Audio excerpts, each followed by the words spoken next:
오늘 말씀의 제목은 이방인보다 더 악한 이스라엘입니다. 제목부터 좀 심상치 않습니다. 계속 사사기를 우리가 말씀을 나누면서 참 많이 실망스럽기도 하고 어떻게 하나님의 백성이 이러한가, 또 사사가 이러한가 그런 걸 보게 되는데 아마 오늘 19장의 말씀은 아마 그 최정점인 것 같습니다. 17장부터는 이제 사사들이 등장하지 않고 이제 사사시대에 일어난 일들을 종합해서 이야기하면서 바로 그 사사기 저자가 전달하고자 하는 메시지를 표현하고 있다. 그런 말씀 드렸는데요. 17장과 18장에서는 이제 미가라는 사람이 자기 집에 신상을 만들고 신당을 세우고 또 제사장을, 레위인을 제사장으로 세웠던 이야기가 나왔었고, 또 그것이 이제 18장에 가면은 이제 단지파가 그 신당과 신상을 힘으로 차지하고 또 제사장을 세웠던 그런 이야기가 나왔었습니다. 그리고 나서 이제 19장부터 21장까지는 이제 전혀 다른 새로운 이야기가 시작이 되어집니다. 하지만 이제 공통적인 부분도 있습니다. 무엇보다도 바로 그 레위인이 등장한다라는 거죠. 17장, 18장에서는 이제 제사장이 된 레위인이 있었고, 이제 19장에서는 이제 첩을 취한 그 레위인이 등장을 합니다. 그리고 장소도 이제 유다 베들레헴이라는 장소가 이제 의미 있게 등장을 합니다. 그러니까 17장에서는 유다 베들레헴에 사는 어떤 레위인이 이렇게 유다 베들레헴을 떠나갔다가 이제 에브라임으로 가서 거기에서 이제 그 미가의 집에 제사장이 되었었고요. 오늘 19장에서는 에브라임에 사는 어떤 레위인이 유다 베들레헴에서 첩을 취하고 또 그 첩을 데리러 갔다가 유다 베들레헴을 떠나오면서 또 이런 어려움을 당하는 그런 이야기입니다. 또 한 가지 중요한 공통점이 있는데 바로 그것은 왕이 없음으로 혼란한 시대였다라는 거. 오늘 19장 1절에서도 이제 왕이 없을 그때, 이스라엘의 왕이 없을 그때 이렇게 시작을 하고 있습니다. 그래서 왕이 없었기 때문에 각 사람이 자기 소견에 옳은 대로 행하면서 이러한 그 혼란이 있었다라는 거죠. 17장과 18장을 저는 이제 종교적인 혼란이라 이렇게 이름을 붙일 수 있을 것 같아요. 하나님의 뜻을 따라서 하나님을 섬기는 것이 아니라 자기들의 생각대로 자기들의 방식대로 신상을 만들고 신당을 만들고 또 제사장을 레위인을 제사장으로 만들고 이런 종교적인 혼란이죠. 어떤 기준이 없이 하나님 뜻에 합당하지 않는 방법, 그것을 이제 신앙을 가장한 또 욕망이 드러나는 그런 상황이었습니다. 근데 19장부터 21장까지는 어떤 그런 종교적인 혼란이라기보다는 이제 한 사람의 집의 가정 불화로부터 시작해서 이제 한 지파와 또 이스라엘 나머지 지파가 전체가 싸우는 하나의 민족 분쟁으로 비화되는 그런 이야기였습니다. 그래서 저는 이 19장부터 21장까지는 이제 군사적인 혼란이다, 이렇게 크게 이야기를 제목을 붙여볼 수 있을 것 같습니다. 그 중에서 오늘 이제 19장 그 발단이 되었던 그 이야기가 이제 19장에서 소개되고 있는데, 이 기사를 우리가 이해하기 쉽게 이제 세 장면으로 차근차근 나눠서 보실 수 있겠습니다. 먼저 이제 19장 1절로 9절에서는요, 이제 첩을 데리러 간 레위인의 이야기가 소개되고 있습니다. 19장 1절에 이스라엘의 왕이 없을 그때에라고 시작을 합니다. 왕이 없는 그런 혼란한 시기, 무질서한 시기. 바로 그때 에브라임 산지 구석에 거류한 어떤 레위 사람이 유다 베들레헴에서 첩을 맞이하였다라고 소개됩니다. 레위인은 성막이나 성전에서 봉사하는 사람입니다. 또 백성들 가운데 흩어져서 율법을 가르치는 교사이기도 했습니다. 그러한 사람이 또 바로 이스라엘의 신앙의 지도층이었던 사람이 바로 첩을 맞이하였다라는 것. 그 당시는 이제 일부 다처였기 때문에 이제 둘째 부인, 셋째 부인 뭐 있을 수가 있습니다. 그런데 그런 그 정식 결혼에 의해서 이 여자를 맞이한 것이 아니라 단지 성적 욕구의 대상으로서 이제 그 여자를 맞이하였던 것. 바로 그게 첩인 거죠. 또는 자손을 잇기 위하여서 마치 창세기에서 그 하갈, 이스마엘의 어머니였던 하갈이 여종이었는데 그 여종을 통해서 이제 시바지로 삼아서 자손을 퍼뜨리기 위해서 이제 일시적으로 관계를 하는 그러한 사람이 바로 첩입니다. 바로 그 당시 사회에 여자들이 보통 무시당하는데 바로 이런 첩은 더 무시당하고 더 어려움에 취하기 쉬운 그런 약자였습니다. 그래서 오늘 말씀 속에서도 사실 이 여자가 이 비극의 주인공임에도 불구하고 그 여자의 이름은 나타나지 않습니다. 2절에 가보시면 그 첩이 행음하고 남편을 떠나 유다 베들레헴 그의 아버지의 집에 돌아가서 이렇게 되어 있는데, 그 첩이 행음하였다. 그러니까 간음을 하고 남편을 떠나서 갔다 이렇게 되어 있는데요. 이 말씀 때문에 어떤 사람들은 이 간음한 사람은 돌로 쳐 죽이도록 되어 있는데, 이 레위인이 그 여자를 다시 데리러 간 것은 레위인이 잘못한 거다, 뭐 이렇게 해석을 하는 경우도 있더라고요. 또 이 여자가 이렇게 비극적인 죽음을 당한 것도 마땅히 죽어 그 죄 때문이다, 뭐 이렇게 보는 분들도 있고요. 그러나 이 말씀을 꼭 그렇게 볼 수만은 없을 것 같아요. 왜냐하면 이 히브리어 원문에 보면은 그 첩이 행음하고 남편을 떠나 이렇게 되어 있는데, 사실은 그 첩이 남편에 대항하여 행음을 하고 이런 의미로 되어 있어요. 그러니까 여기에 사용되어지는 이 히브리어 단어가 이 행음하다 할 때는 이 against r이라는 히브리어 그 전치사인데, 이 남편에 대항하여 또 남편을 떠나 이렇게 쓸 수가 없다라는 거죠. 그래서 사실은 이 남편에 대항하여라는 여기에 쓴 단어, 이 행음이라는 단어가 사실은 분을 내고 화를 내고 이런 의미가 된다라는 겁니다. 그래서 이 히브리어 원문을 헬라어로 번역한 그 성경에서 보면은 바로 이 첩이 남편에게 화를 내고 친정 아버지 집으로 돌아갔다 이렇게 돼 있다는 거죠. 그래서 영어 성경 가운데서도 많은 영어 성경들이 이 adultery, 간음하였다고 하지만은 그러나 NRSV나 또 JB라고 이 유대인 학자들이 이 성경을 영어로 번역한 JB, 제루살렘 바이블이라는 이 성경 번역에는 이제 남편에게 화를 내고 이렇게 돼 있습니다. 아마 그 전체적인 맥락을 보면은 그게 더 맞는 것 같습니다. 어쨌든 이 가정의 불화 때문에 이 여인은 화가 나서 친정으로 돌아갔습니다. 그리고 거기서 넉 달 동안을 지냈는데, 이제 넉 달이 지나고 나니까 이 레위인이 아마 그 여자 생각이 간절했던 것 같습니다. 그래서 이 여자를 데려와야 되겠다 하고 이제 유다 베들레헴으로 갑니다. 갔더니 거기에서 장인이 아주 반갑게 맞이합니다. 아이고 자네 왔는가 하면서 아주 극진하게 대접을 해요.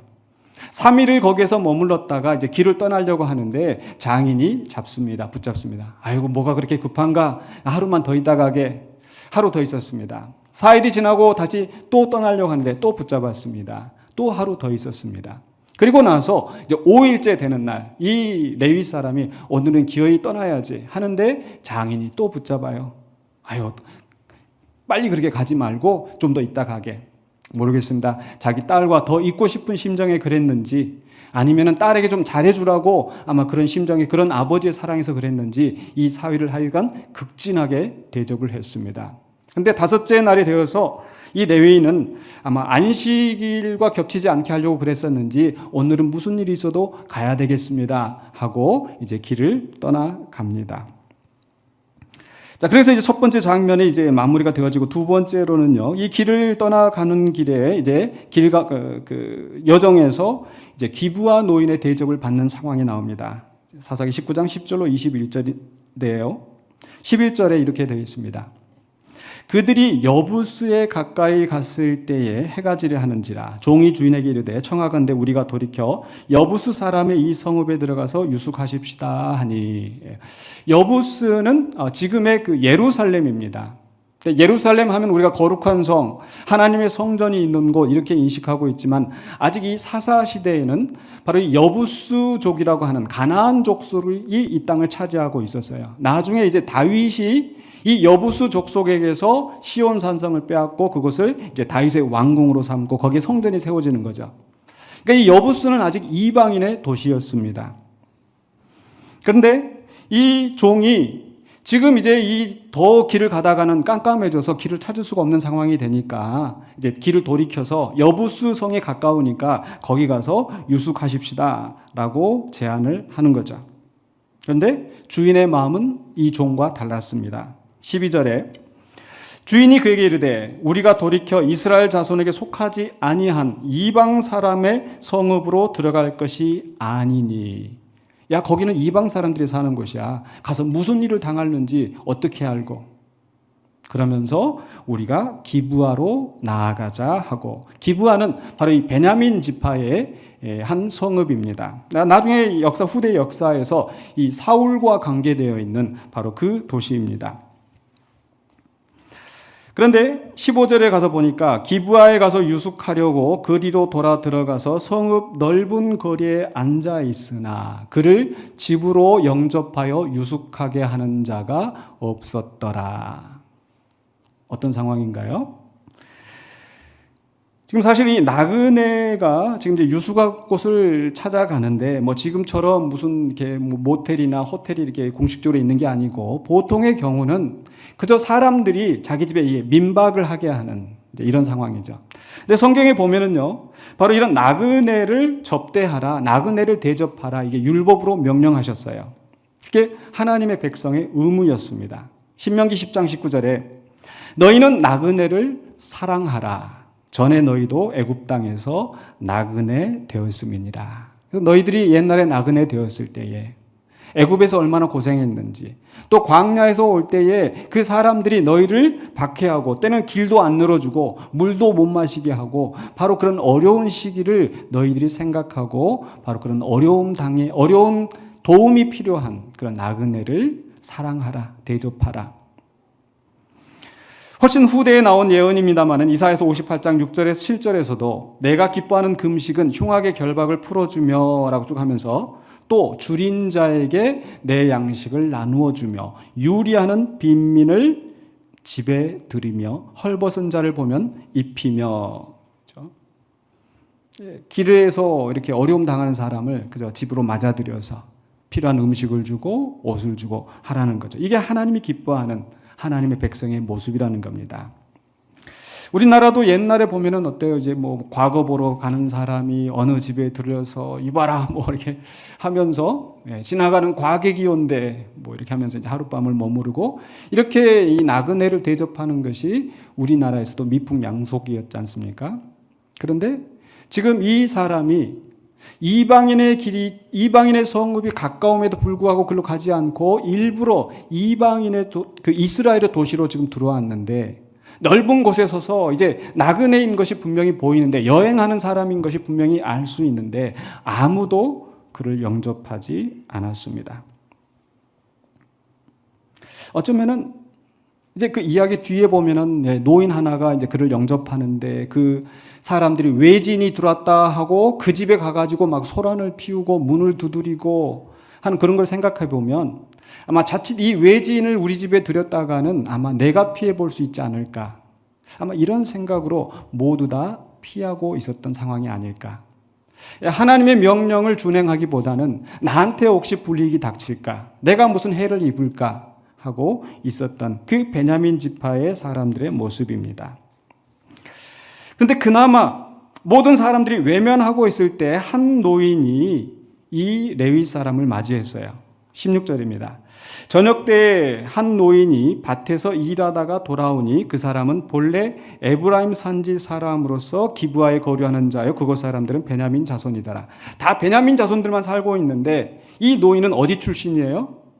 에브라임 산지 사람이다. 그 말인즉슨 지금 이 레위인도 원래 어디 출신이냐면은 바로 에브라임 산지 사람이잖아요.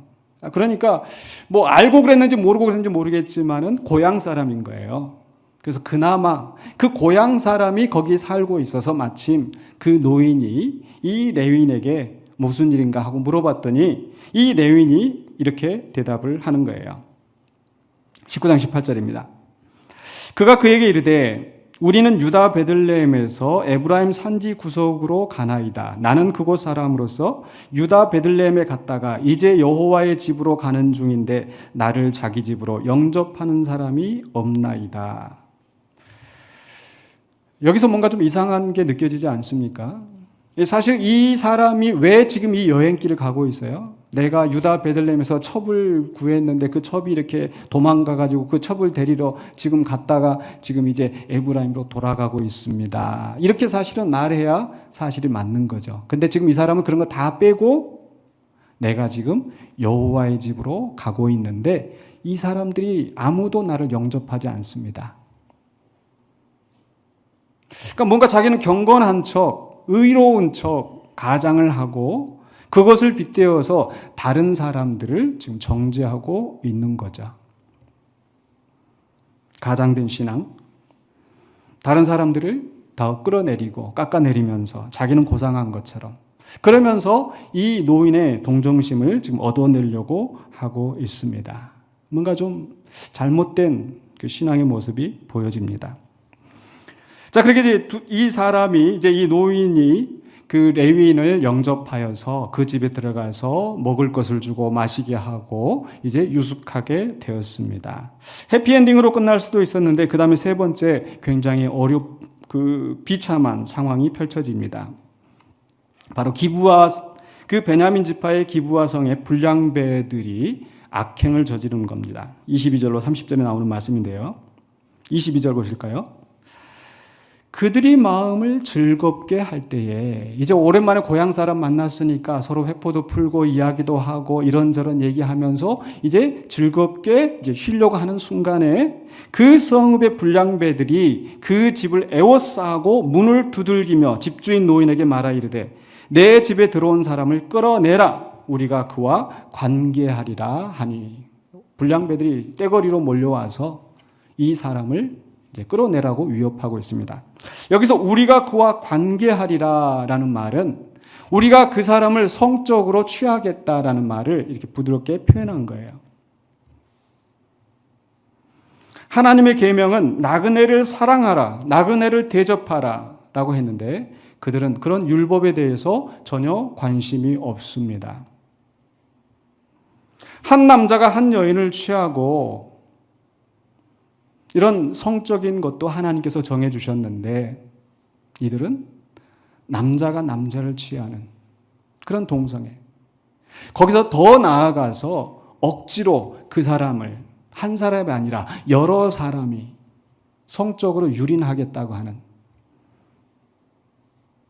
그런 위협을 하고 있는 겁니다. 분명히 하나님은 계명 가운데 말씀하셨습니다. 나그네를 사랑하라, 대접하라. 그 말씀뿐만 아니라 심지어는 출애굽기 22장 21절에서는 너는 이방 나그네를 압제하지 말며 그들을 학대하지 말라. 너희도 애굽 땅에서 나그네였음이라. 나그네는 압제, 학대 당하기가 쉽습니다. 자기 집안 식구들이라도 있고 누가 지켜줄 사람이라도 있고 그러면은 함부로 건들지 못하겠죠. 그런데 뭔가 어디서 한 나그네가 와서 거기에서 그런 어려움을 당할 수가 있는데 분명히 하나님은 그 나그네를 압제하지 말라, 학대하지 말라. 오히려 접대하고 사랑하라. 그런데 그 이스라엘 사람들은 전혀 그렇게 하지 않고 오히려 더 악한 방법으로 지금 이 나그네를 학대하고 압제하고 있습니다. 지금 이 상황이 어떤 장면을 떠올리게 하지 않습니까? 바로 창세기 19장에 나오는 소돔과 고모라. 롯이 두 천사를 영접하고 있을 때에 그 소돔과 고모라 사람들이 쳐들어와서 그 집을 에워싸고 똑같은 내용으로 19장 5절에 롯을 부르고 그에게 이르되 오늘 밤에 내게 온 사람들이 어디 있느냐? 이끌어내라. 우리가 그들을 상관하리라. 우리가 그들을 관계하리라. 상관하리라. 똑같은 내용입니다. 결국 소돔과 고모라와 다를 바 없는 하나님께서 유황불로 심판하셨던 그 도시를 완전히 초토화시켰던 그 심판을 받았던 소돔과 고모라 사람들과 이 이스라엘 사람들이 전혀 다를 바 없었다는 거죠. 그런데 이 불량배들의 요구에 대한 노인이 어떻게 응답을 하는지 23절에 보시면요. 집주인이 그 사람이 그들에게로 나와 있으리되 집주인 그 사람이 그들에게로 나와서 이르되 아니라 내 형제들아 청하노니 이 같은 악행을 저지르지 말라. 이 사람이 내 집에 들어왔으니 이런 망령된 일을 행하지 말라. 여기까지는 참 잘했어요. 그런데 그 다음에 나오는 말이 참 기가 막힙니다. 24절입니다. 보라, 여기 내 처녀딸과 이 사람의 첩이 있은즉 내가 그들을 끌어내리니 너희가 그들을 욕보이든지 너희 눈에 좋은 대로 행하되 오직 이 사람에게는 이런 망령된 일을 행하지 말라 하나. 이 사람은 보호하려고 하지만, 레위 사람은 보호하려고 하지만 왜 죄 없는 그 처녀딸과 또 그 사람의 첩은 내가 끌어내리니 너희들이 욕보이든지 어떻게 하든지 너희 눈에 좋은 대로 행하라. 이게 있을 수 있는 이야기입니까? 사실 너희 눈에 좋은 대로 행하라. 지금 삼손의 이야기서부터 자주 반복됐던 이야기였죠. 삼손이 자기 눈에 옳은 대로, 자기 소견에 옳은 대로, 그 백성들이 자기 소견에 옳은 대로 자기 주관적인 판단에 따라서 악한 일을 하는데 오히려 이 노인은 거기에 동조하고 있지 않습니까? 차라리 이 노인이 정말 이 악한 일이다, 망령되이 행하지 말라, 이런 일은 하나님의 백성으로 있을 수 없다라고 단호하게 나섰더라면 혹시 하나님께서 역사하지 않으셨을까요? 혹시 그렇지 않았더라도 정말 이 노인은 그 사사시대의 죄를 방조하는 그러한 책임에서 벗어날 수 있었을 것입니다. 그런데 이 노인은 그 순간의 위기를 모면하기 위해서 힘없는 처녀딸, 힘없는 그 사람의 첩을 희생제물로 내놓고 있습니다. 그런데 그 무리가 듣지 않았기 때문에 25절 계속해서 무리가 듣지 아니하므로 그 사람이 자기 첩을 붙잡아 그들에게 밖으로 끌어내매 그들이 그 여자와 관계하였고 밤새도록 그 여자를 능욕하다가 새벽 미명에 놓은지라. 여기서 그 사람이 자기 첩을 붙잡아 이렇게 했으니까 그 사람이 누군가? 역시 히브리어 원문을 보면은요, 그 사람이 그의 첩을 붙잡아 이렇게만 되어 있어요. 그러니까 여기서 그 사람이 누군지 조금 애매합니다. 어쩌면 아까 그 노인이 내가 그 첩과 그 딸을 끌어내겠다라고 말했기 때문에 아마 노인이 했을 수도 있겠죠. 근데 우리 한글 성경에는 그 레위인이 한 걸로 되어 있어요. 좀 애매합니다. 근데 설사 그 노인이 그렇게 했다 하더라도 그 레위 사람이 몰랐을까요? 그런데 어쨌든 그 불쌍한 여인은 붙잡혀서 아무런 저항도 할 수 없는 상태에서 그들에게 밖으로 끌어냄을 당하고 그 사람들은 밤새도록 그 여자를 능욕하고 관계하고 새벽 미명에 놓은지라. 겨우 새벽에 동이 터올 때 그 여자를 놓아줬어요. 정말 이 레위인, 나는 여호와의 집으로 간다고 했던 이 레위인, 그러나 실상은 자기 욕심, 자기 보호에만 눈이 멀어 있던 이 사람. 정말 자기가 사랑하는 여인이었다면 그 여자를 보호하고 역시 정말 올바른 바른 정의를 외쳤어야 될 테인데 그 여자를 희생제물로 내주고 자기만 살 궁리만 하고 있었습니다. 새벽 미명에 풀려난 이 여인은 어떻게 했을까요? 참, 그 남편에게 버림받은 그 처참한 심정, 그 밤새도록 그 짐승 같은 그 불량배들에게 고통당하다가 그 집에 그래도 그 남편이 있는 곳에 겨우 찾아왔는데 그 문이 닫혀 있는 거예요. 27절입니다. 그의 주인이 일찍 일어나 집 문을 열고 떠나고자 하더니 그 여자 내보내놓고 뭐 어떻게 됐는지 뭐 상관도 안 하고 자기는 자기 길을 가겠다는 거 아니에요? 근데 그 여인이 집 문에 엎드러져 있고 그의 두 손이 문지방에 있는 것을 보고 가슴 아픈 장면이죠. 어쩌면 저녁에 문을 두드리면서 내가 이 문을 열고 저 안에 들어가 살 텐데 그래서 마지막 손을 뻗치고 그 문지방에 엎드러져 있는 거예요.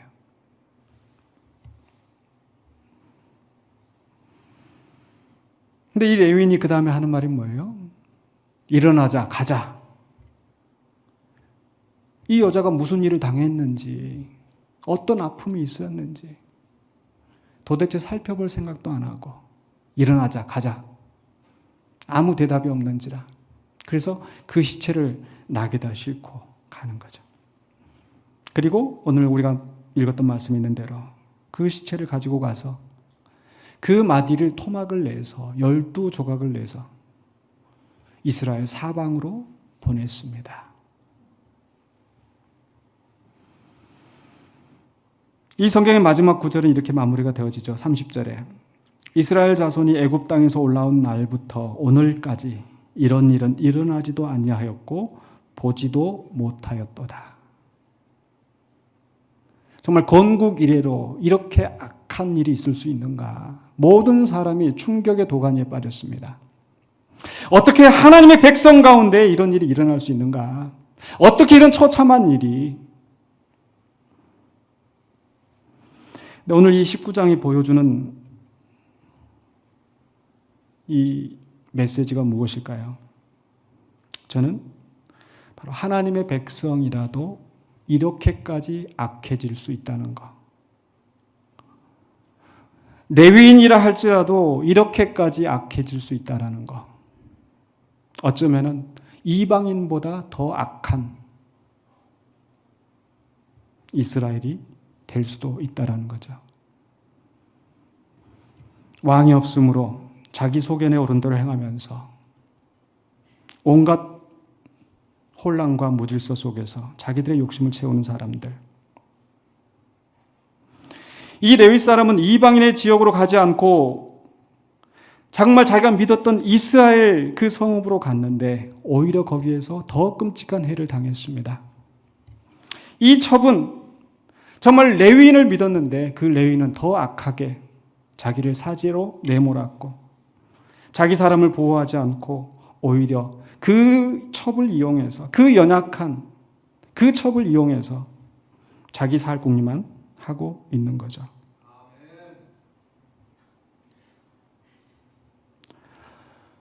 이 노인은 또한 어떠합니까? 환대하고 나그네를 접대하는 거 잘했어요. 그런데 이 사람은 가만두라라고 한 속에서는 그래도 자기는 잘 대접하고 할 거 했다는 어떤 자기 명예에 사로잡히는 건 아닌지.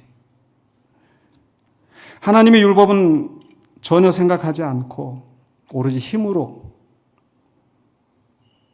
자기들의 쾌락을 추구하며 온갖 포악한 일을 했던 베냐민 지파의 기브아 사람들. 이들이 누굽니까?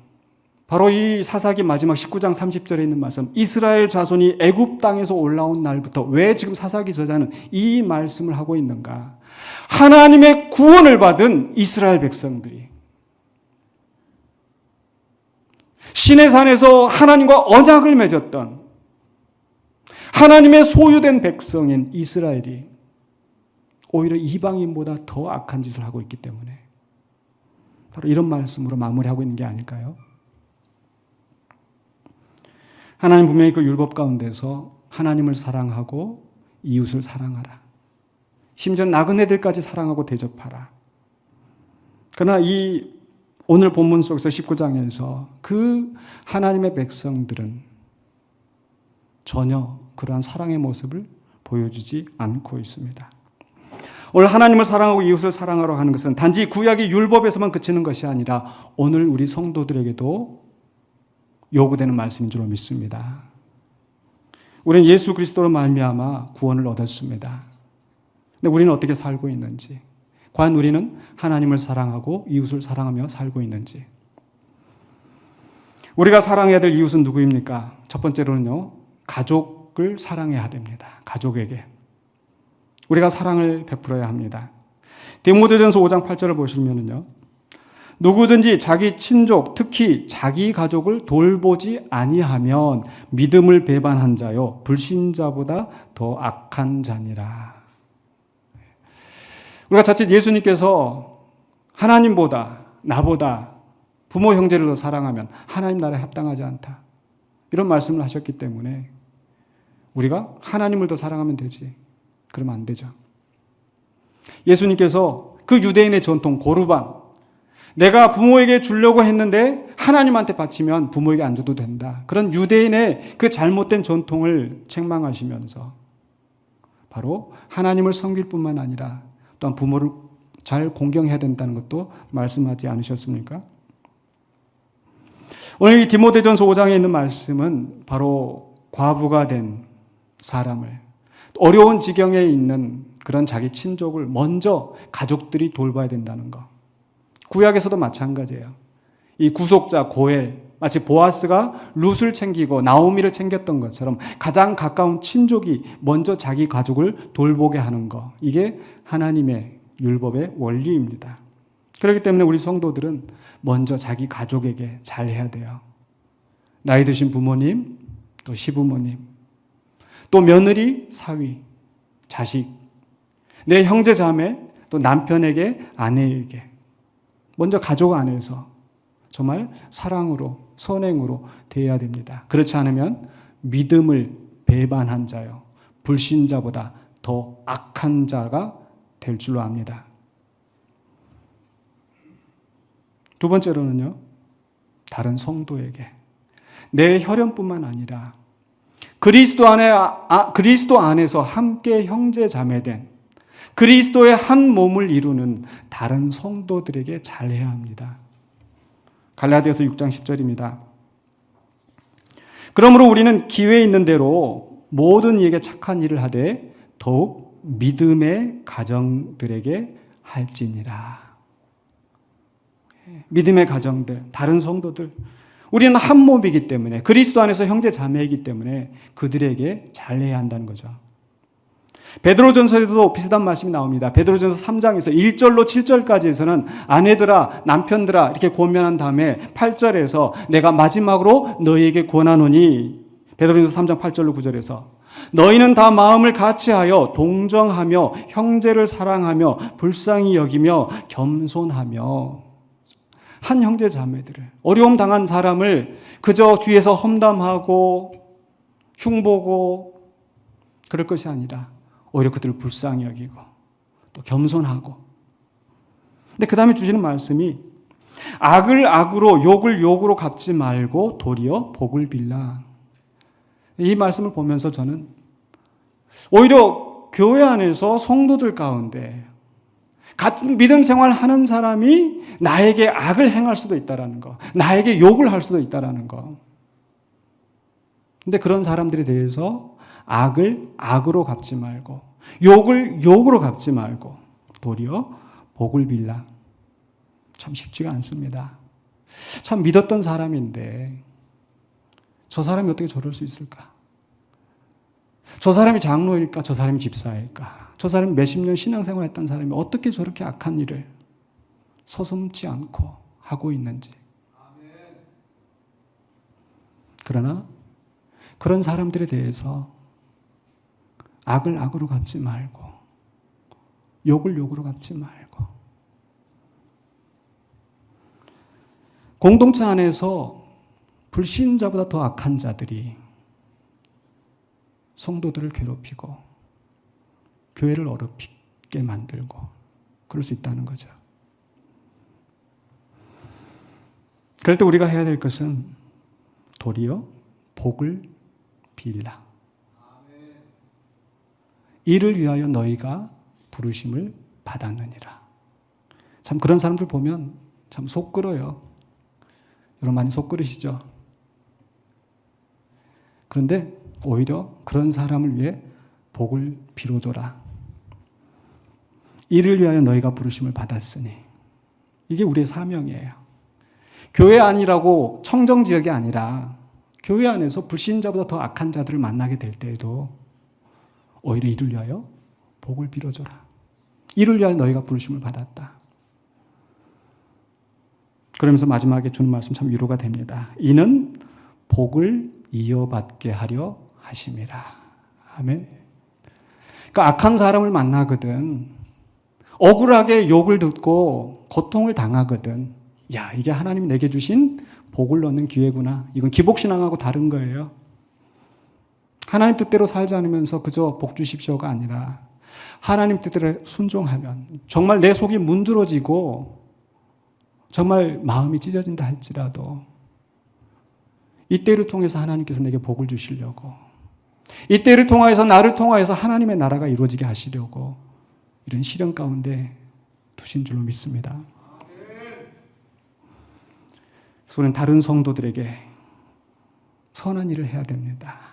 근데 오히려 교회 안에서 온갖 거짓과 비방과 음해와 또는 물리적인 폭력으로 형제를 해치고 그 길을 막고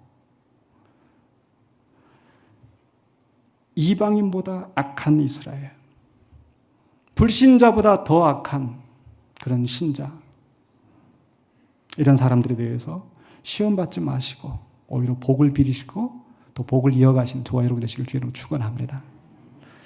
세 번째로는요, 첫 번째로는 가족에 대해서, 두 번째로는 다른 성도에 대해서, 세 번째로는 모든 사람에게 대해서. 아까 갈라디아서 6장 10절에서도 기회 있는 대로 모든 이에게 착한 일을 하라고 그랬잖아요. 더욱 믿음의 가정들에게 하라 말씀하시면서, 마찬가지로 빌립보서 4장 5절에서도 너희 관용을 모든 사람에게 알게 하라. 주께서 가까우시니라. 너희 관용을 누구에게? 단지 너희 가족, 단지 교회 안의 성도들만이 아니라 모든 사람에게 알게 하라. 우리 예수님께서 말씀하시길요, 형제를 사랑하는 것은 이방인도 할 수 있다. 너희에게 잘해주는 사람에게 잘해준 것은 누구라도 할 수 있다. 그렇죠? 모든 사람에게. 마치 해가 믿는 사람이나 믿지 않는 사람에게나 골고루 비추는 것처럼 너희도 너희의 선한 행실을 모든 사람에게 행하라. 제가 아는 지인이 그 아파트에 청소를 하시는 분이 있는데, 그 아파트의 그 자치회장이 그렇게 그 청소하시는 분들을 닥달질 한대요. 조금이라도 쉬는 꼴을 못 보고 어려운 뭐 이렇게 말도 안 되는 일들을 막 시키고. 근데 문제는 그 자치회장 집에 가면은 교회 명패가 딱 붙어 있어요. 가끔 신문에 나오는, 뉴스에 나오는 갑질하는 그런 주민들, 경비원에게, 미화요원에게 나보다 약한 사람이라고 해서 함부로 대하고. 근데 문제는 그 집에 교회 문패가 붙어 있다라는 거. 그 사람이 청소하면서 그 집문을 보면서, 그 교회 명패를 보면서 무슨 생각을 할까요? 우린 생활 속에서 사실 많은 사람들을 만납니다. 성도들을 만나는 것보다 불신자를 만날 때가 훨씬 더 많을 겁니다. 식당에서, 시장에서, 마트에서, 병원에서, 택시나 버스를 타면서, 또는 공공기관 속에서 그저 내 뜻대로 안 된다고 갑질하고 내 생각대로 함부로 대하고. 근데 이야기하다 보니까 전화를 받으니까 누구 집사, 내가 어디 와 있어. 성도인 것이 드러났을 때 얼마나 참 불행한 일입니까? 또 직장생활 하면서 부하 직원들에게 갑질하고 정의롭게 일을 처리하지 않고 온갖 뇌물을 받고 뒷돈을 받고 부조리와 속임수, 사업하면서 세금 떼어먹고 뻔히 교회 집사고 장로고 권사고 아는데 그런 짓을 하는 걸 보면서 과연 그 다른 사람들이 무슨 생각을 하겠습니까? 소득을 속여서 국가 장학금을 다 내고 그걸 보면서 자식들이 제대로 공부할 수 있을까요? 신앙인의 모습은 하고 있지만 그러나 온갖 악한 짓을 하면서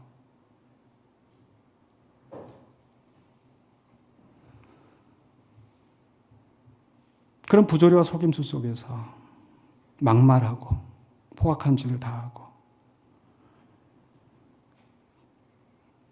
그런 사람들 때문에 복음이 막히지 않겠습니까? 인도의 마하트마 간디가 이런 얘기를 했어요. 간디는 인도의 영국에서 신앙 교육을, 고등교육을 받았습니다. 기독교 국가인 영국에서. 그리고 그 영국이 인도를 식민지로 삼고 있었죠. 이게 간디가 나는 예수님은 좋다. 그러나 기독교는 싫다. 교회는 싫다. 왜 이런 얘기를 했을까요? 신앙인이라고 하면서 결국 온갖 악한 일을 다 하는 그런 거짓 위선적인 신앙인들 때문에 시험에 든 거죠. 그래서 언젠가도 말씀드렸지만 간디가 내가 예수쟁이를 만나기 전에 예수님을 만났더라면 내가 예수쟁이가 되어 있었을 것이다. 근데 불행하게도 그 예수쟁이들이 하는 것을 보면서 신앙에서 떠나 있었던 그 간디. 한 번은 그 인도의 선교사였던 바로 스탠리 존스라는 분이 이 간디에게 나는 이 기독교가 이 인도에서 정말 활성화되어서 교회가 세워지고 정말 곳곳에서 찬송이 또 기도가 이런 나오는 날이 왔었으면 좋겠습니다. 라고 하면서 정말 이 간디에게 그런 얘기를 했었을 때 이 간디가 그 스탠리 존스에게 정색을 하면서 이렇게 이야기를 했다고 합니다. 우선 첫 번째로 여러분 기독교인들과 선교사들을 포함한 모든 서양인들이 오늘부터 예수 그리스도처럼 살아가도록 하십시오. 그저 복음만 증거한다고 하지 말고 예수 그리스도처럼 살아가도록 하십시오. 둘째, 여러분은 반드시 자기네 종교의 가르침대로 살아야 합니다. 품위를 떨어뜨리는 행동을 하지 말고 타협을 하지 말 것을 제안합니다. 품위를 떨어뜨리는 행동. 타협을 하면서, 불의와 타협하면서 그렇게 살지 말라는 거죠. 셋째, 저는 여러분이 사랑을 강조해야 한다고 생각합니다. 사랑이야말로 기독교 정신의 중심이기 때문입니다. 그 식민지 영국 사람들이 그 인도인들을 함부로 대하면서 또 그 속에서 자기들의 욕심을 채하는 그 모습을 보면서 과연 이들이 사랑을 이야기할 수 있을까? 그래서 정말 여러분이 기독교의 정신의 중심인 사랑을 강조하고 사랑하며 살 것을 오히려 이 기독교 선교사에게 간디가 이야기하는 거죠. 끝으로 여러분이 비기독교 종교와 문화를 열린 마음을 가지고 공부해야 할 것입니다. 그저 종교가 다르다고 해서 인종이 다르다고 해서 함부로 대하고 그걸 열등하게 무시할 것이 아니라 오히려 열린 마음으로 접근했을 때 오히려 그들의 마음이 녹아나고 그들이 복음을 받아들일 수 있지 않을까요? 오늘 우리 성도들이 이렇게 살아야 한다는 겁니다. 이제 말씀을 마무리하려고 합니다. 이방인보다 더 악한 이스라엘, 불신자보다 더 악한 신자들이 있다는 것은 무엇을 우리에게 말합니까? 우리가 신앙인이 되었다고 해서 우리가 남들보다 더 나을 것이 하나도 없는 똑같은 부패한 본성을 가진 죄인이라는 것을 우리는 인식해야 합니다. 우리가 더 깨끗하기 때문에, 더 낫기 때문에 하나님이 우리를 택하시고 구원하신 게 아니라는 거예요. 오직 우리가 구원을 받은 것은 하나님의 전적인 은혜인 줄로 믿습니다. 예수 그리스도의 십자가 희생으로 우리가 구원을 얻고 의롭다함을 받았을 뿐이지 우리가 그 사람보다 더 낫다고, 그 사람보다 더 의인이라고 할 수가 없습니다. 그래서 우리는 은혜로 구원받았다라는 거. 두 번째로는요, 이 사람들이 하나님의 구원을 받은 이스라엘 사람들이 왜 그렇게 악한 길로 갔었는지, 그때 왕이 없으므로 자기 소견에 옳은 대로 행했기 때문에. 근데 우리는 구원받은 우린 누가 있어요? 우리에게 왕이 없습니까? 있어요. 예수 그리스도가 우리의 왕이 되신 줄로 믿습니다. 문제는 그 예수 그리스도를 나의 주, 나의 왕으로 모시고 정말 그 말씀대로 순종하면서 살아가는지, 아니면 여전히 내 눈에 옳은 대로, 내 눈에 좋아 보이는 대로, 내 성질이 시키는 대로 가는 건지. 우리가 주님을 나의 주로 고백하며 나의 왕으로 고백한다 할지라도 여전히 내 속에는 옳은 대로 살아간다면, 자칫하면 이방인보다 더 악한 이스라엘, 불신자보다 더 악한 믿음을 배반한 자가 될 수 있음을 우리는 주의해야 합니다.